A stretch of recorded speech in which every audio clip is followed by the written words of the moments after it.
Oh, there's so many elements in reputation management capabilities that it's kind of hard to talk about a comprehensive set.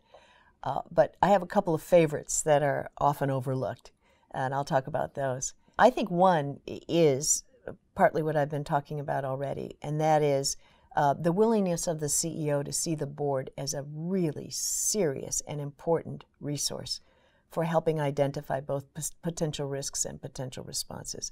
A second one, though, is the importance of digging deeply into the culture of the organization and understanding how different mental models actually create obstacles to the easy integration and execution of reputation management systems.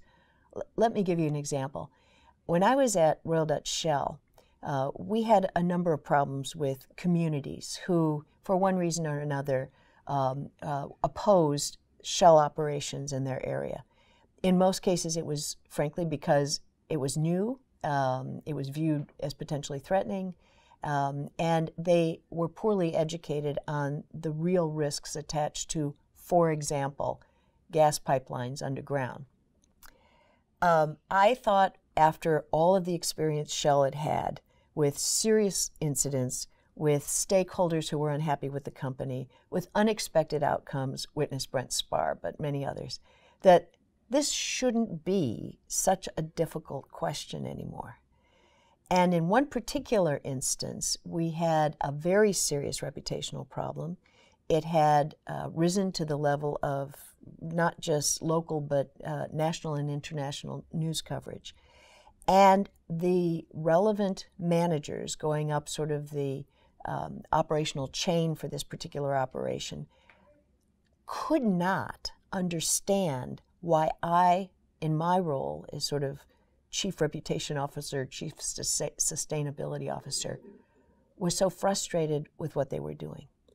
And finally, after many, many weeks of conversation, I was talking to a very senior level executive who was sort of at the top of this particular management chain. And I said, I understand what you have told me, that every permit has been obtained, every filing has been made, every international standard for safety on the fabrication of pipelines has been met, the depth of burying pipelines has been met, the scientific evidence about the pressure of the gas through these pipelines is irrefutable. And we operate in not just a legal way, we operate in some cases at the highest levels of international best practice. I get all that. You know that. You've told me that over and over again.